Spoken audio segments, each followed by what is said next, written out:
देखिए, पहले तो बहुत दुखद समाचार है। पिछले 6-7 दिन से इतनी आगजनी और इतनी अप्रिय घटना हो रही हैं, आप लोगों के माध्यम से, मीडिया के माध्यम से हमें पता चल रहा है और अलीगढ़ का व्यापार बहुत प्रभावित है।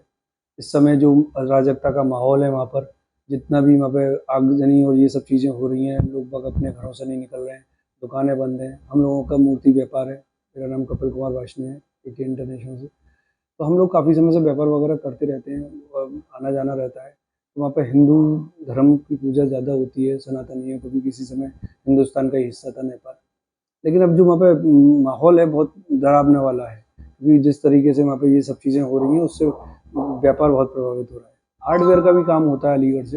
हार्डवेयर भी जा रहा है, तो बहुत सारा व्यापार प्रभावित हुआ है और हम तो अपनी सरकार से, वहाँ की सरकार से यही गुहार लगाएँगे कि जल्दी से जल्दी वहाँ का जनजीवन जो अस्त-व्यस्त हो रहा है, उसको व्यवस्थित करें, जिससे कि वहाँ के लोगों में जो भय व्याप्त है, वो भय वो खत्म हो और जैसे अपने हिंदुस्तान में जीवन सामान्य चल रहा है, वैसे ही जीवन चले, उससे फिर व्यवहार,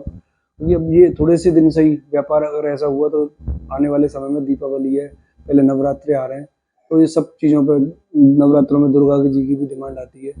और नवरात्रि में गणेश लक्ष्मी जी का भी पूजन होता है, वहाँ पर भी करने वाली है। अलीगढ़ से नेपाल के लिए किस तरह का व्यापार चल रहा है, क्या है?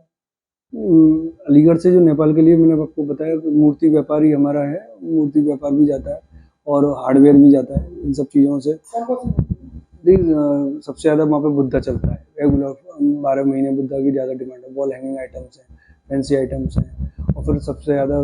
जो चीज़ें हैं, कृष्ण जी की भी मूर्ति वहाँ पे काफ़ी प्रभावित देती है और वहाँ से वो लोग बाग खरीदते हैं, क्योंकि विदेशी पर्यटक भी वहाँ पे, सैलानी वहाँ पे आता है, हिंदुस्तान का भी पर्यटक वहाँ पहुँचता है, जिससे कि वहाँ पे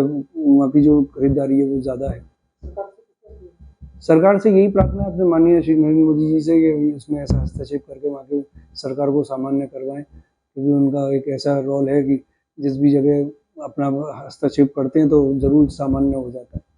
उनकी कुशल नेतृत्व में हम चाहते हैं कि नेपाल की जो सरकार है, जो मेरे से लगता है अस्थायी सरकार बनी है दोबारा से, जो महिला राष्ट्रपति बनी है, तो उनके अंडर कस्टडी में जल्दी से माहौल सामान्य हो, जिससे कि जनजीवन जो अव्यवस्थित है वो व्यवस्थित हो, जैसे कि जो घर परिवार डिस्टर्ब हो रहे हैं उनको रोजी रोजगार दोबारा से पुनः चालू हो। नहीं, अलीगढ़ का व्यापार तो प्रभावित होना निश्चित ही है, क्योंकि वहाँ जैसी घटना हुई है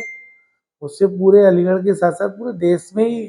जहाँ से भी व्यापार होता था वो वहाँ प्रभावित होगा, क्योंकि जिस तरीके से नेपाल में घटना हुई है उससे पूरा भारत ही प्रभावित होगा। अलीगढ़ तो उसमें खास तौर से, क्योंकि अलीगढ़ में जो भी मेटल का कारोबार, मूर्ति का और हार्डवेयर का व्यापार होता है, जो यहाँ से जाता है, हार्डवेयर बन के, साइकिल लॉक बन के जो भी यहाँ से जाता है, उन सबकी पेमेंटें रुकेगी तो दिक्कत तो यहाँ आनी आनी निश्चित ही है। अपील तो यही है कि भाई जो हमारे यहाँ के देश के प्रधानमंत्री हैं माननीय श्री मोदी जी, उनसे ये अपील कर सकते हैं कि वो भी इस मामले को देखें, नेपाल के मामले को, और जल्दी से इस मामले को निपटाने के प्रयास करें, जिससे अपने भारत के देश के लोगों का नुकसान ना हो और वहाँ स्थिति सामान्य हो और काम सुचारू रूप से चल सके।